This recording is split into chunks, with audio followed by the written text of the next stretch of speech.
Ladies and gentlemen, welcome to another episode of the Work Hard, Smile Large podcast. We're the podcast that amplifies stories and experiences of remarkable individuals who are making a difference in their communities and beyond.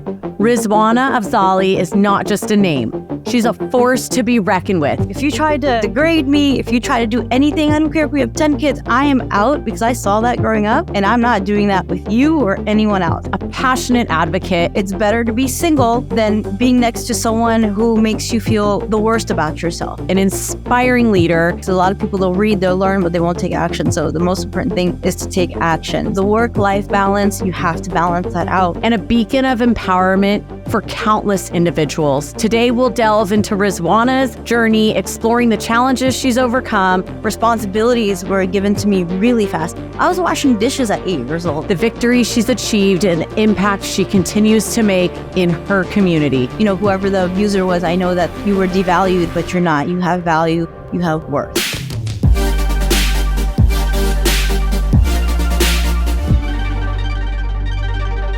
Welcome to the Work Hard, Smile Large podcast, where we explore the outcome of hard work and the power of positivity in our guests' lives and in our community. I have a very influential, very inspirational woman with me today, Rizwana Afzali. She is an immigrant to the United States. She came to our country in the 80s with her family. She did not speak English. She was educated here, learned our language, and has not stopped learning and growing with her husband. They've been heavily involved in marketing in their past. They had a print shop that evolved into real estate, which we both have something in common there. And her most impactful and newest venture is being a co-founder of a beautiful organization that she is going to share with us. So Rizwana, please let our guests know a little bit more about you. And I just can't wait to hear what we have to talk about and our community gets to learn from today. Yeah, absolutely. Like Nicole stated, we came here in the 80s, in the late 80s. I was 5, turning 6 that year, and I went straight to kindergarten. And I didn't speak a word of English. I knew my ABCs and 1, 2, 3s, and I passed. I guess I knew how to blend in, right? Otherwise, they were like, you need to stay back. You don't know how to speak English. But I knew that. I always tell people today, if I were to go to kindergarten today, at that time, not speaking English, I probably would have been held back like 2, 3 times because now they have homework and all these extra things, right? Because they know that our brains are like sponges. Hence, learn the language.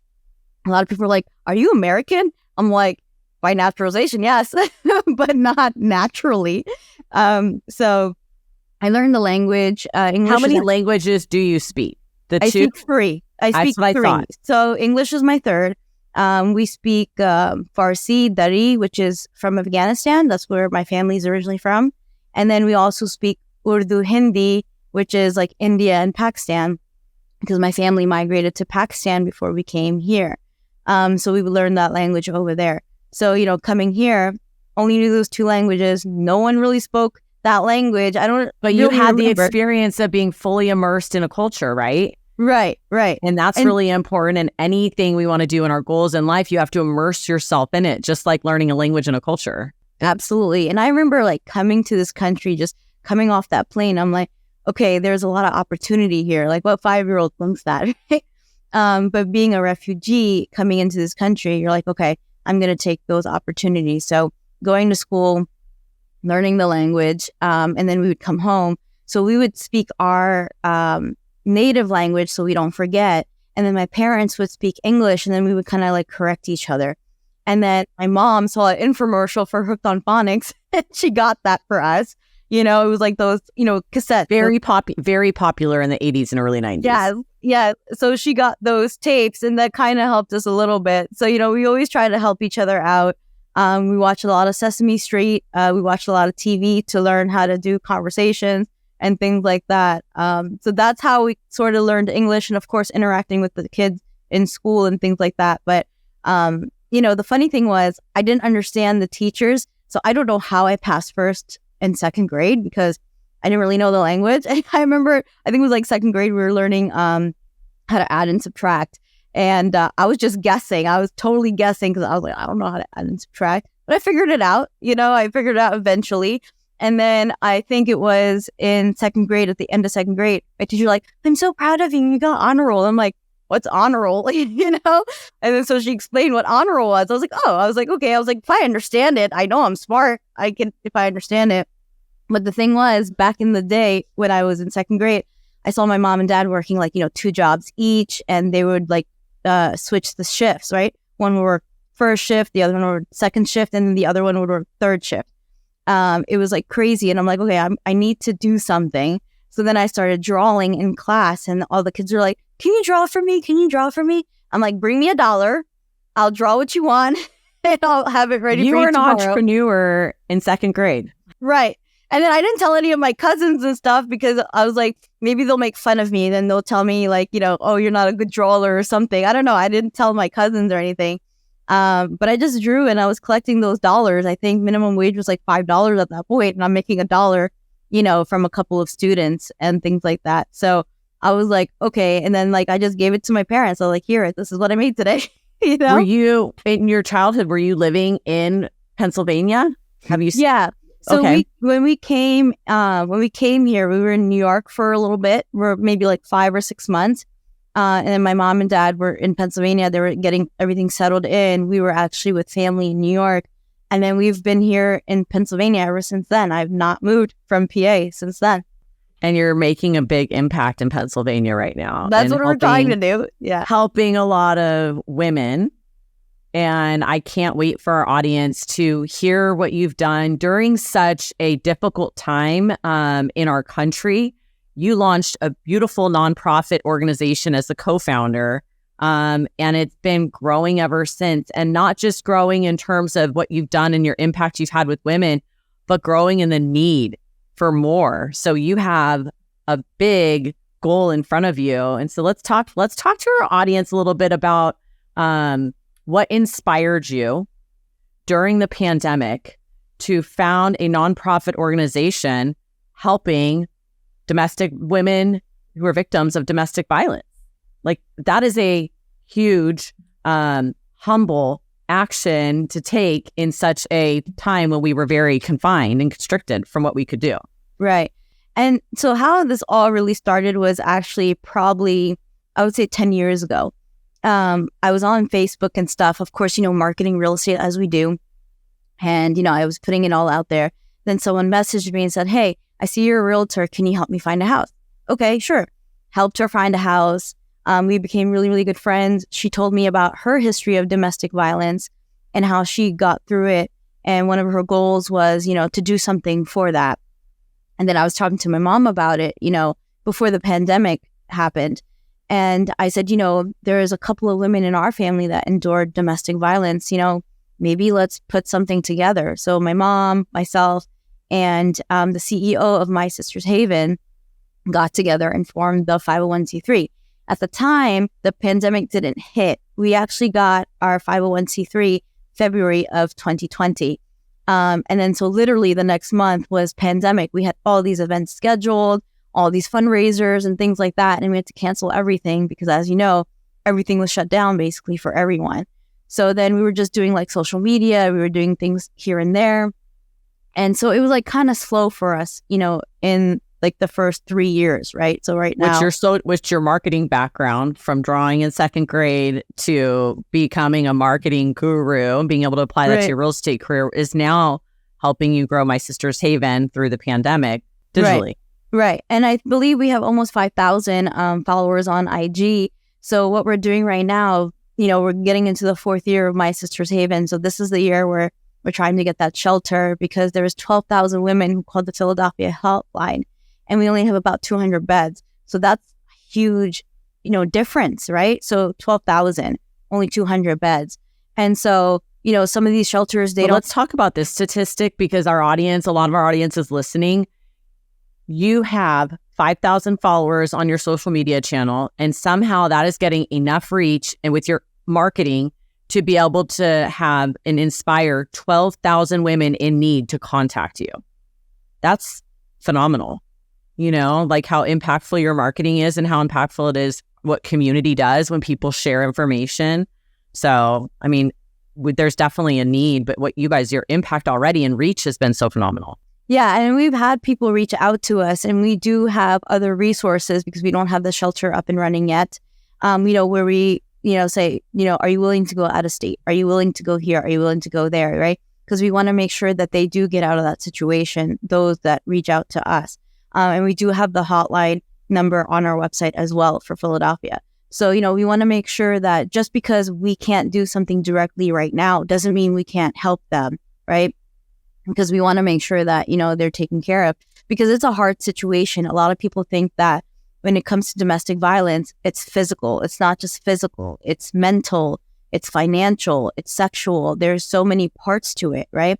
So financial is, the abuser will say something like, hey, I'll take over all the finances because I work and you are home and, you don't know anything about financing, right? It's the degrading of the woman. The control. Right? The control. Right.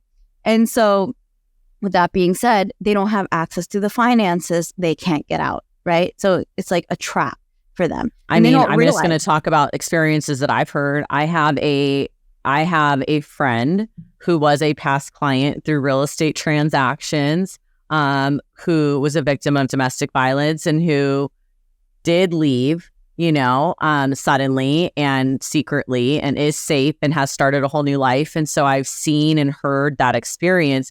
But I have, we have women who talk about their particular situations and they start saving money at certain times, then they stay in the situation for longer than they need to. And then something even more drastic happens.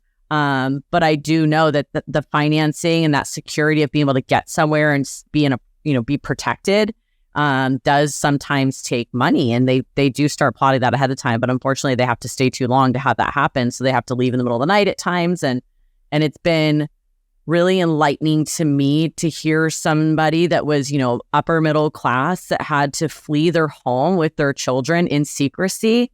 And this happens a lot. Yeah. And the thing is, if they don't have a place to stay, that leads to homelessness. You know what I mean?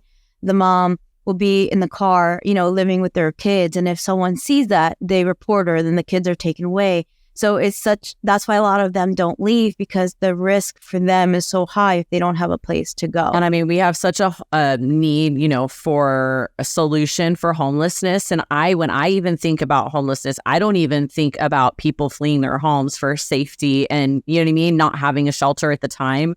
And that statistic impacting homelessness. So I'm bringing awareness right now just in having a conversation with you that, I don't think about when I think about homelessness and finding a solution for that.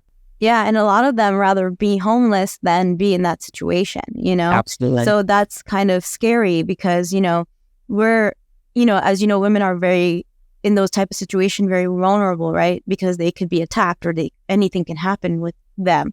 So this is why we are, trying to do what we can to build that shelter and, get the donations and the fundraising going. And guide like them. I said, guide them and support them, because I'm sitting here talking with you. You're a mother. How many children do you have? I have 3 under 12. So I have 2 children, 12 and under. And when you are in a hard time emotionally as a parent, not even a victim of domestic violence, right, you are thinking from your emotions. Right. You're not thinking rationally a lot of the times. You're very reactionary. And so living in that state is toxic for having clear thoughts, clear train of thought, and making good decisions too. Right. And that's the whole thing. Having that support. Right. And that's the whole thing. The abuser might tell the victim, you can't break this family apart. If you break this family apart, our kids are going to be in gangs, or our kids are going to be this or that, right? So it's like mentally I got to stay for the kids because the kids need a father figure, not that type of father figure, right? So, and that's what they don't think of, because the trauma also is experienced with children. And I was reading somewhere that when the person who experiences it, meaning who sees it, is more traumatized than the victim because they can't do anything. And then they feel guilty as they grow older. Silent. Why couldn't I do anything? How come I didn't do anything to stop it? You're only 5, you're only 7. What could you have done? Yeah. And things like that. So I think that's why, with our plan, we don't just have counseling for the victims, but we also have it for the children, because it's a traumatic experience. I saw abuse growing up, right? So it wasn't my dad and my mom, but it was other people in my family that did the abuse. So we had child abuse, we had the men abusing the wives and stuff like that, So, and we didn't know about it because everything looked normal, right? And we didn't know about any of this stuff, Luckily, the one escaped and she came back to the United States. And, the other one was there until he died. So that was like crazy to me that I was talking to my mom about that. Like, how did you guys let that happen? Persevere through that. How did you guys? Yeah. And she's like, we didn't know, And I'm like, we as kids, we knew. But then for some reason in the circle of kids, we're always like, don't tell anyone. I don't know why kids do that. Don't tell family anyone. Secret, Yeah, family secret, Mm-hmm. And it's like, don't put our family name into the ground. Well, you're already putting it in the ground by doing what you're doing, And then you want us to cover for you. We're not going to cover for you anymore. So when these women, I want to talk about kind of the process because I know you're at max capacity, but as the beds started getting filled and you were taking these women in and their children, you're providing food, shelter, food, nutrition, therapy, support. What other resources is My Sister's Haven helping them with? So or able to provide or partnering? Yeah. You're partnering with other organizations too, I know. Right. So right now we're at Advocacy at this point because we don't have a physical shelter just yet. But when we do get that shelter, yes, we'll be providing all of those things, the counseling, the daycare, the job training, and, all of these things for them to be independent because we don't want them to go back to their abuser. Now with us, when we do get that shelter, they are going to stay with us for a year. I think some shelters give 30 days, 60 days, maybe 90 days. But I don't think I've heard of any shelter, not in our area anyway, that gives 1 year because we want them to be independent, right? Rebuild a solid foundation. Right. And have the solid foundation. We want to kind of like rewire them. Like, you're an amazing woman. I know he devalued you or, whoever the abuser was, I know that you were devalued, but you're not. You have value. You have worth, So we have to kind of train them into being who they were, show them who they were before all of this, because it doesn't happen overnight, right? It's like a process. They groom them to make them feel worthless. So, that's the whole thing. So what we're doing right now is, when we get the calls, we call the different shelters that we have connections with, and we see if they have a bed. Sometimes it might not be in Pennsylvania because, like I said, in Philadelphia, we only have 200 beds within the different organizations. So sometimes I think there is one in like Pittsburgh that is a 6-hour drive from here.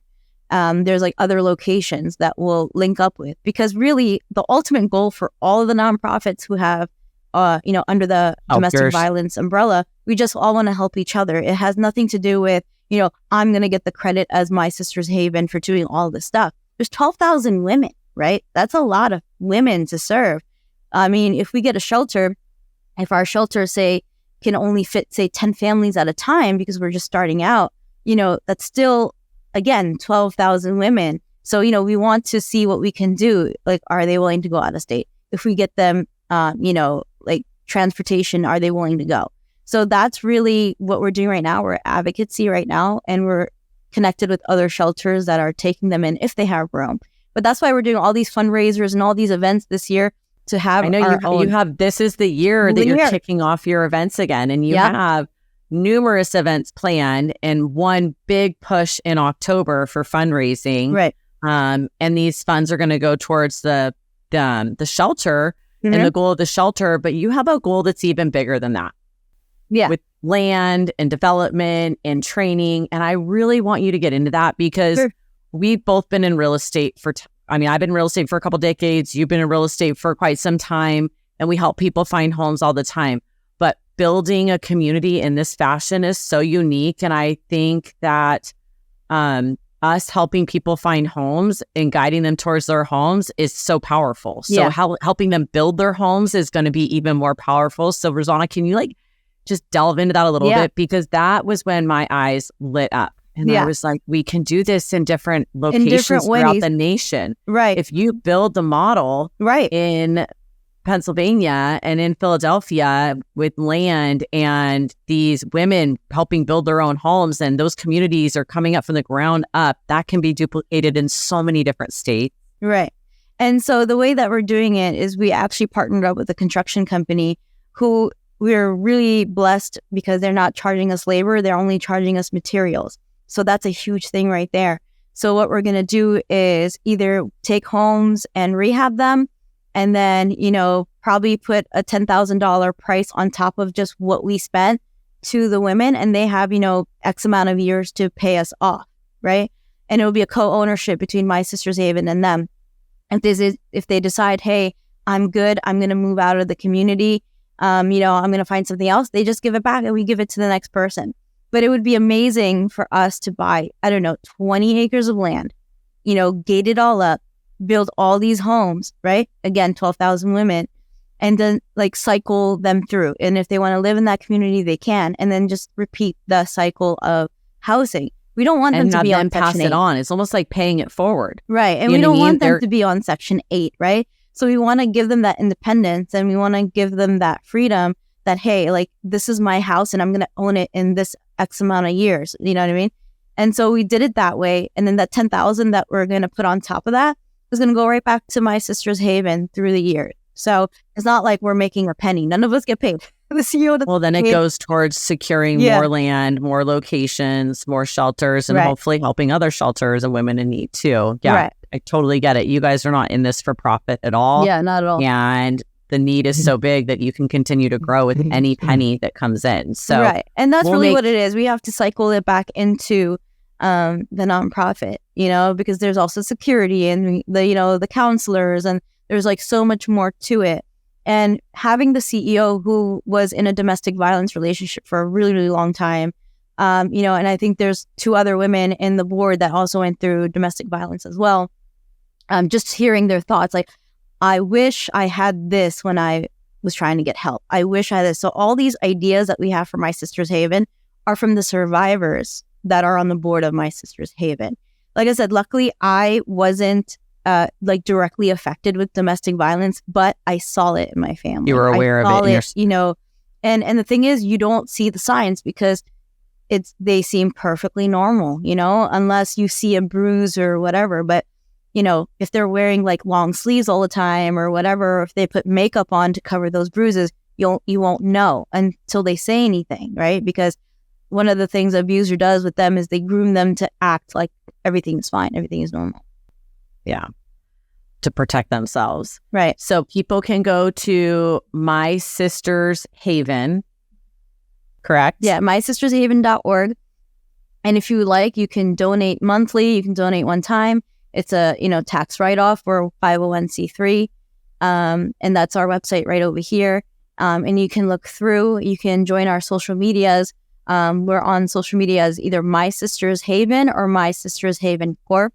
I believe we're on TikTok. We're definitely on Instagram. We're working on the YouTube channel because so many survivors want to share their story, and we want to put their story out there to, give encouragement to others, right? That you can leave even if you don't have a penny to your name, we can try and get you the help, right? Because right now, again, we're at Advocacy right now to other places. But I know, like I said, this year is going to be full of events and fundraising, and we're going to really kick it up to gear. And almost having 5,000 followers on Instagram, that was just, posting just awareness, and then with My Sister's Haven. So we're going to get back on all the social medias and really push forward and post, especially with the interviews that we have coming up. So you don't want to miss those. We really look forward to sharing that as well with our community because I'm in a big city here in Austin, Texas, and I'm sure there's a need here. And if that triggers any communication between you and new nonprofits that are helping victims of domestic violence here, I would love to be able to make that connection for you and for your organization. Absolutely. So. Yeah. And that's what it's all about. It's just working together. It's helping each other with resources and ideas. And you could take the same model. Okay, wow, they're doing a 1-year stay and they're doing housing and they're doing co-ownership, and then they have this much of time to pay it back. So it's it's a huge project. I don't know any domestic violence nonprofit that has housing, offered at the end. So, that's really what it is. But we want to make sure that the women are secure, they have a job. We're already going to line up daycare for them and things like that. So we just want to make sure that they're all good to go, because sometimes when you have, especially that mental abuse, like I said, doesn't have to be physical. But when someone tells you every single day that, you're nothing, you're not worth anything, you're nothing without me, you start to believe that. And then if you say that to yourself, then your brain doesn't know the difference between joking or, whatever the case. Then your brain starts believing that too, because you keep feeding it that. Self-talk is really powerful, and that leads me to talk about, work hard, smile large is my mantra. That is my life mantra. I could sit and self-talk about how hard it is on certain days when we have so much work or there's so much to be done, and it's, I'm trying to find the balance between my work and my life, and it comes in phases and cycles depending on, we're entrepreneurs, so our schedule isn't set in stone every day. But taking from that, something that I relate to, what is your life mantra? What is a motto that you live by, Rizwana, and that you use in your life, your business, with your family? Yeah. So for me, definitely my faith comes first. I don't know if you can tell I wear it on my head, right? My faith on my head. But one of our pillars is charity, and so one of the things that we talk about in our faith is when we die, what do we die with? So if we do something like My Sister's Haven, we call that continuous deeds. So say, for example, My Sister Haven, helped all 12,000 women, for example, and say the 12,000 paid forward and then they pay it forward. So that's continuous deeds that I'm adding to my plate, even after I die, because it'll be generation upon generation upon generation. So if we can break that circle or that, cycle of abuse, then I did something good, right? So my mantra, my motto is to get as many good deeds as I possibly can before I leave this earth. So then I can continue those good deeds, right? Because even after generations, after generations, after generations, maybe they might not remember my name or your name, but those deeds will be there. And I know people will pay it forward and continue to pay it forward. And if people take our model and do it in, say, in all 50 states, that's a lot of deeds going out there. So that's really my thing, right? Do as many continuous deeds as possible. Mm-hmm. Beautiful. And I have to ask, because it's really important for me to share with our community, you've been in real estate for 11 years. You have 3 children under the age of 12. You're so passionate about growing My Sister's Haven organization, which I know you're going to do. You've been at EXP for 6 years. You were just nominated as a member of the National Advisory Board for our brokerage. Let's talk about time and balance and how you do all of this, because we've been really good about talking slow. You and I are really fast talkers. Yeah. Yes, we are. So for those of you that are listening, we have slowed our roll down a little bit today. But let's talk fast, because you do a lot in a day, you do a lot in a week, you do a lot in a year. Like, Rizwana, how do you do this? Like, how does it look? Yeah. What's a daily routine that you keep? What is something that you help balance yourself out with and keep rolling forward, right? With passion. So one of the most important things I tell everyone, whether you're a man or a woman, the most important thing is to have the right partner by your side. That's the most important thing. In my culture, we get married very, very young as 13 years old. Basically, as soon as we get our menses, it's like, oh, she's ready for marriage. No, she's not. She's only 13. So, going on that basis real quick, my grandma got married when she was 13. My mom got married when she was 14. I broke the cycle. I got married, in my late 20s. Because I know one thing my mom told. Same. Yeah. And the one thing my mom told all these people who are calling my house, my daughter's really special. She's very talented. She's going to change the world. So she already kind of planted that in my head. I'm like, oh man, mom said I'm changing the world. I have to do something. I'll live up to those expectations. Right. But the thing is, you don't have to change the world by yourself. So it was really important for me to find someone who was going to align with my goals. And then that was also his goals. Right. And so when I was talking to my husband, his name is Arshad, I told him every day, I was like, if you ever lay a hand on me, if you try to degrade me, if you try to do anything, I don't care if we have 10 kids, I am out, because I saw that growing up.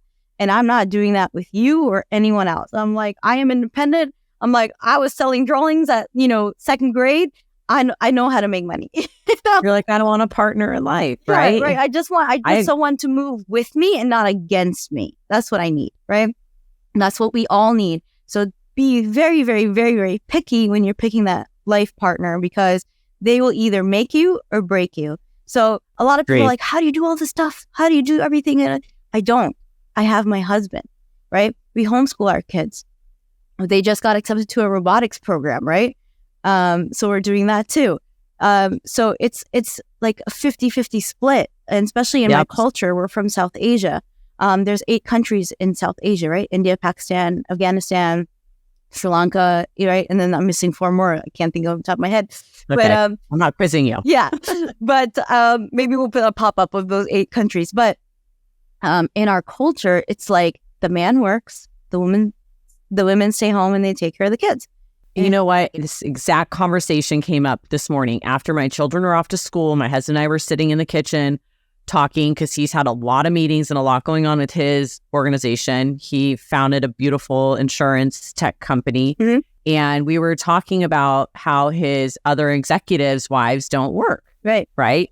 And yet their conversation as men at dinner going over things yesterday to recap their day was talking about, how hard it is. One has a newborn and a 2-year-old.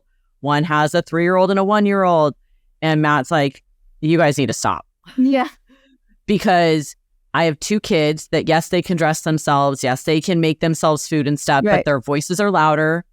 Their hearts are beating faster. They need more. Like there's way more pushback. And he's like, and on top of it, my wife's building 2 brands. Right. So you guys have nothing to complain about right now. You can put that baby in the crib and the baby can stay in the crib. And it was this fun comparison of like, he's like, we're not stopping just because it's difficult for us. Like Nicole's doing that. You're going to get through the baby phase and you're going to have a new phase. Yeah. And guess what? It's, you know what I mean? You're going to have new responsibilities, new roles, new challenges. It's always something. It's always a new phase. Something. It's always a thing. But this is what I know with kids. And this is why it's very important to pick that right partner.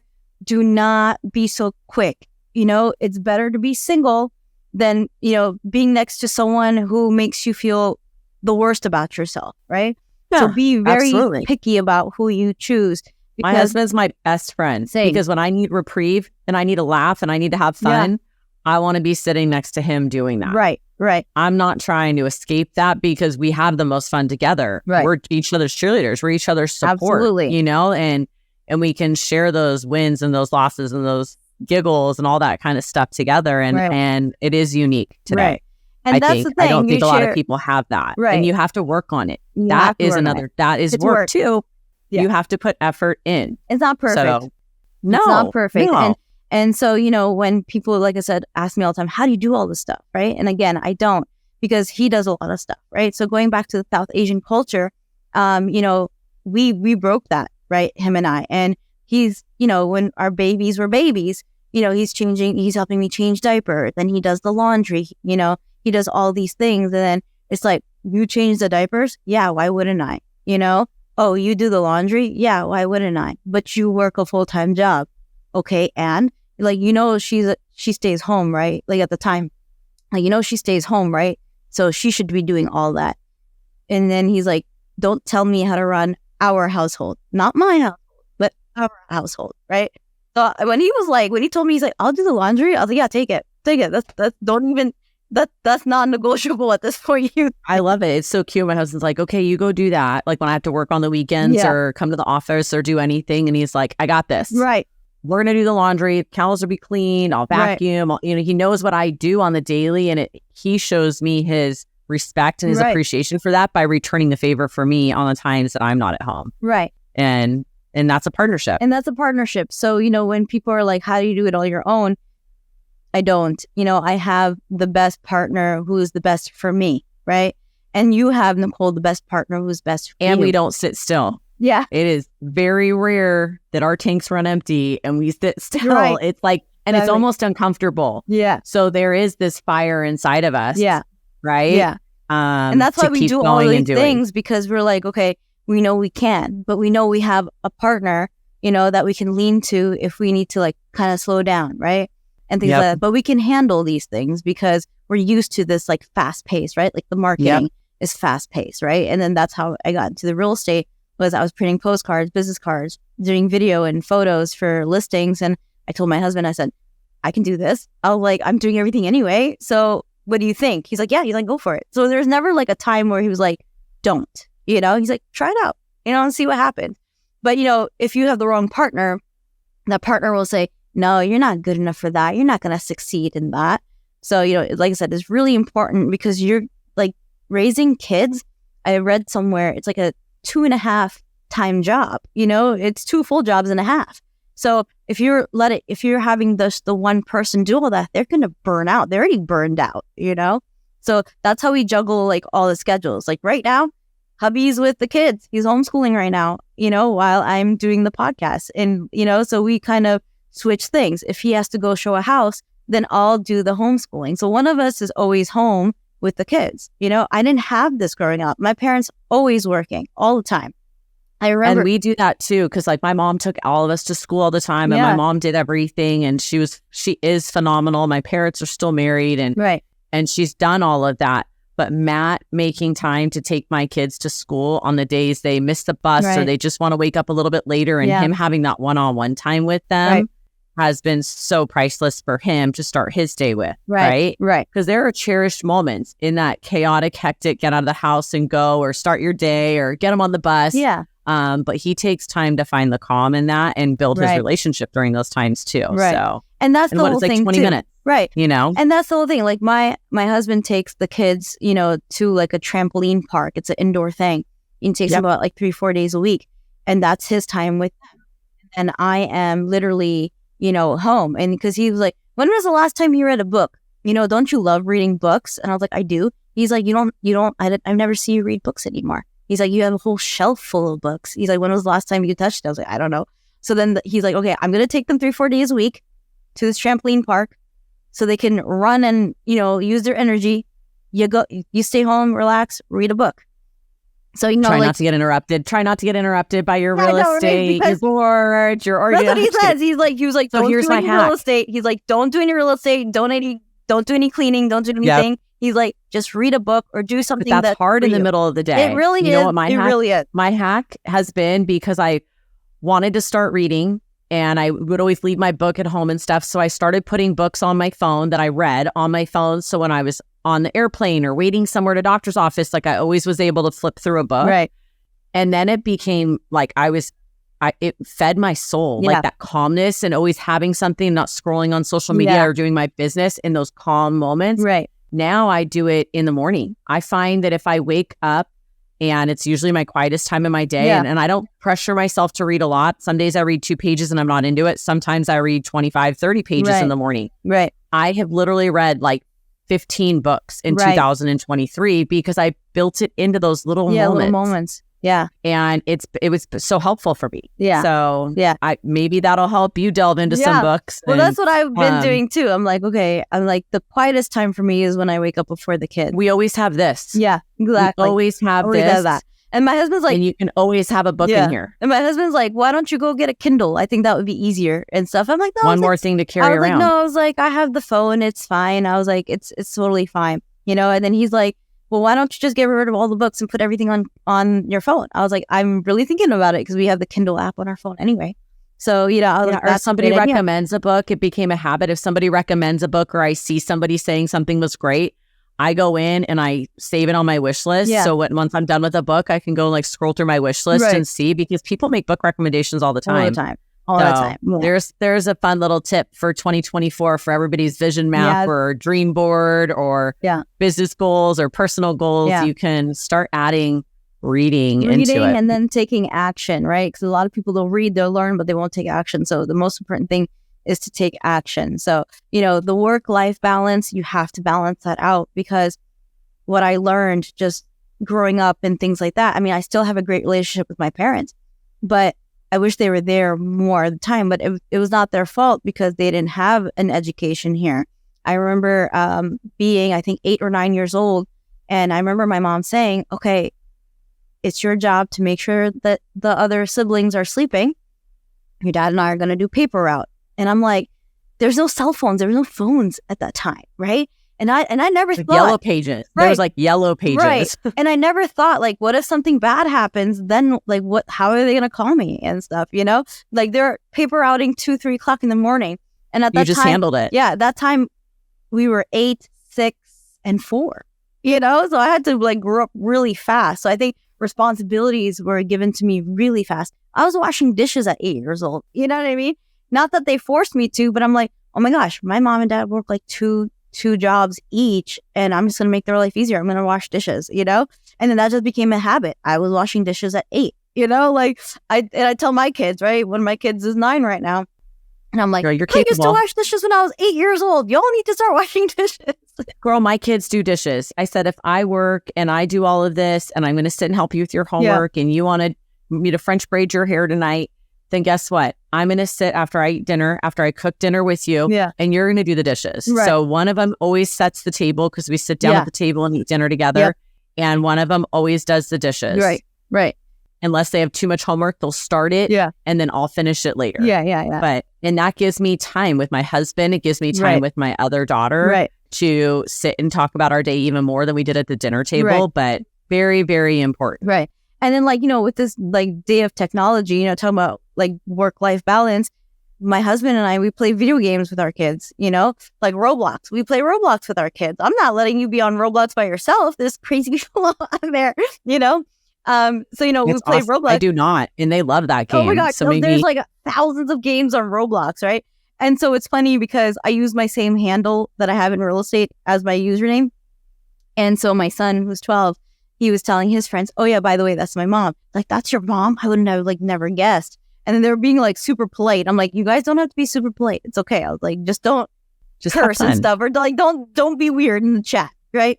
And stuff like that. And then like they were saying something and I was like, LOL. They were like, I've never heard a mom say, right, LOL on chat, right? Or whatever. They were like, I wish my mom played games with me on Roblox. My parents never play with us. So, you know, they're going to remember that. They're going to remember that their mom and dad played games with them, you know, and things like that. So that's the whole work-life balance, because if you pay attention to them now, you know, at this age, you know, like newborn to lifetime, right? But really it's critical, I would say, you know, they're learning from us. Yeah. And they're learning alongside us, not behind us. They're learning alongside us. And that's what Work Hard, Smile Large is all about. Right. And that's the whole thing, because if you don't talk to them now, they're not going to talk to you later. And so like my kids are very comfortable telling my husband and I what it is. Like, you know, my son's like, this happened online in chat, or this happened, or he'll like call me and say, you know, hey, this is like weird stuff going on in the chat. And I'm like, report it, you know, and stuff. And I'm like, they know how to screenshot, they know how to do whatever. And then they get banned from like games, like the you know, the people who are abusing the game. So, you know, I think communication is huge. And those the relationship that you have with your children when you do take that time. Yeah. You know, we lead by example. They see our hard work, but taking that time to hear their little voices and hear about their days and include them in the roles and responsibilities is so important. Yeah. And that's the whole thing. So, you know, again, that work-life balance is so important, and find out what they're interested in, you know, like don't push anything on them. You know what I mean? Like, especially in our culture, it's like, you have to be a doctor, you have to be an engineer, you have to be someone like known, like important, you know? And like, so again, broke the chain, went to school for graphic design and video editing. You have to change the world. You know? You have to change the world. Change the world, right? So that's the thing. So, you know, so my mom really listened to like my interest in what I wanted to do. She got me a camera at, 10 years old. She got me a computer at 15, you know? And this was like working extra shifts to buy these things for us, you know? I know. I was going to say, your mom sounds really like resourceful. Like she just always was able to get you what you needed to grow. Yeah. And that was the just whole amazing. thing. That's what moms are. And she's a learner herself. Like she always wants to learn, and she's always like learning and things like that. And then she, no education, right? Here became an electronic technician, you know, like assembling units and things like that, getting like one of the best pays in her company. And then, you know, she got offered a better position and stuff. And I'm just like, wow, this is like no education here. And I'm like, I told my mom, like, what did you complete in Afghanistan? She's like, I don't even know.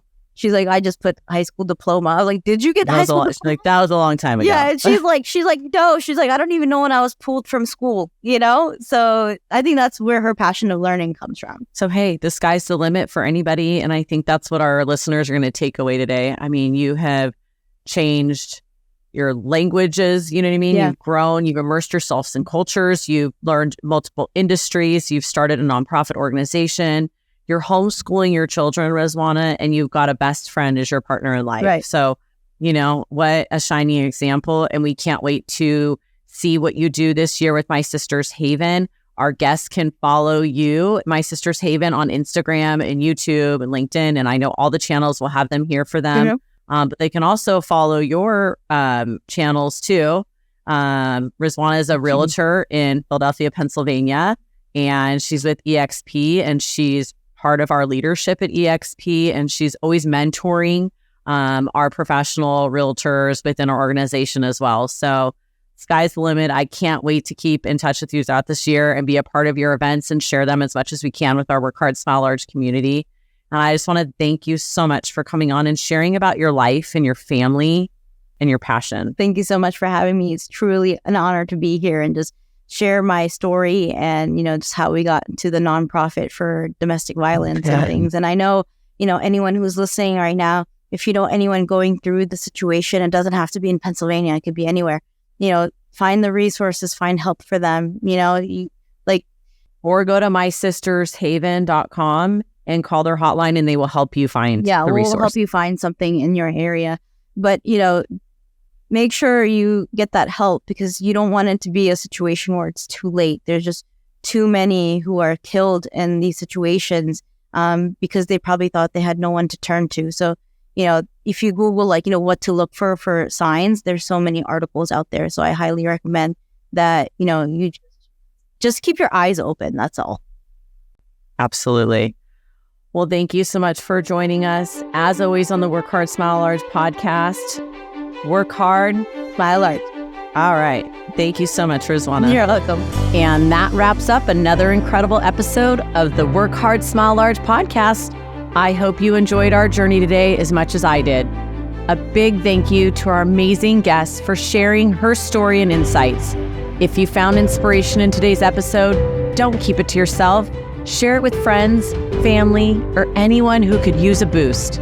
Remember, your journey is unique and every step counts. Keep working hard and never forget to smile large. If you haven't already, make sure to subscribe. You never want to miss an episode. We have a lot more incredible stories and conversations lined up for this season. Until next time, keep pushing forward, keep dreaming big, and as always, work hard, smile large.